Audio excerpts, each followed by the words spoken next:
Assalamualaikum warahmatullahi wabarakatuh. Baik, pada kesempatan kali ini kembali saya akan memaparkan atau menjelaskan materi kuliah tentang analisis kebijakan dengan dosen pengampu Ibu Hardianti SAP MAP. Pertama-tama, perkenalkan, nama saya Alma Aprilia, NIM 09105804191113, kelas B semester 7, dari Prodi Administrasi Publik, Fakultas Ilmu Sosial dan Ilmu Politik, Universitas Muhammadiyah Sidenreng Rapang. Adapun pokok pembahasan pada kesempatan kali ini yang ingin saya bahas yaitu yang pertama, mencari isu-isu politik yang berkembang di masyarakat, yang sumbernya bisa dari sosial media maupun televisi. Kedua, yaitu kemudian berikan pendapat apakah isu tersebut merupakan salah satu kriteria yang harus dibuatkan kebijakan. Dan yang ketiga yaitu menjelaskan alasannya mengapa dan dampak jika isu tersebut dibiarkan tanpa adanya kebijakan untuk menyelesaikan masalah tersebut.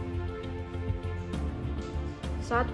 Mencari isu-isu politik yang berkembang di masyarakat, yang sumbernya boleh dari sosial media maupun televisi.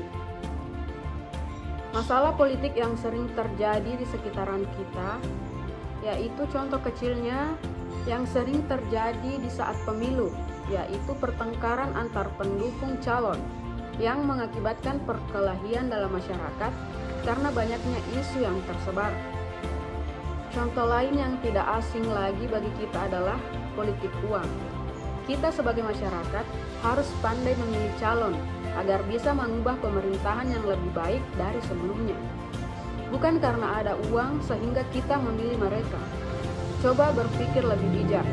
Mereka akan memimpin selama 5 tahun, sedangkan kita hanya mendapatkan uang yang tidak seberapa dalam masa kepemimpinannya. Maka dari itu, jadilah pemilih yang cerdas, karena bangsa ini bisa bangkit dari kita, masyarakat cerdas.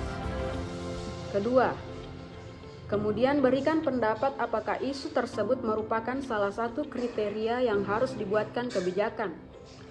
Menurut saya yaitu perlu dibuatkan kebijakan, karena kebijakan itu sangat penting.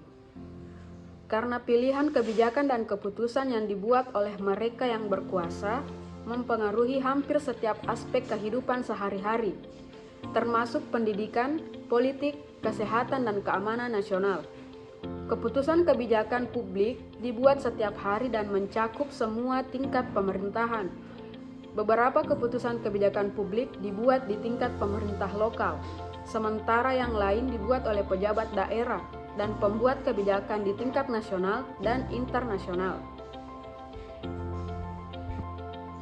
Ketiga, jelaskan alasannya mengapa dan dampak jika isu tersebut dibiarkan tanpa ada kebijakan untuk menyelesaikan masalah tersebut. Alhasil, dampak yang muncul adalah bahwa tingkat kepercayaan masyarakat kepada pemerintahan menjadi rendah. Pemerintahan tersebut kemudian ditumbangkan oleh kekuatan rakyat melalui desakan-desakan opini yang kritis dan gerakan-gerakan advokasi serta demonstrasi yang kuat. Dari penjelasan di atas, hal yang mau disampaikan adalah bahwa ketika merumuskan dan atau membuat kebijakan publik yang merupakan gambaran perhatian pemerintah yang real terhadap kepentingan dan kebutuhan masyarakat, perlu dilakukan dengan suatu pendekatan proses formulasi kebijakan yang tidak kaku, harus aspiratif dan responsif terhadap apa yang sedang terjadi dan dibutuhkan oleh masyarakat. Itulah tadi penjelasan singkat dari saya tentang materi kuliah analisis kebijakan. Terima kasih atas perhatiannya. Lebih dan kurangnya mohon dimaafkan. Sekian, wassalamualaikum warahmatullahi wabarakatuh.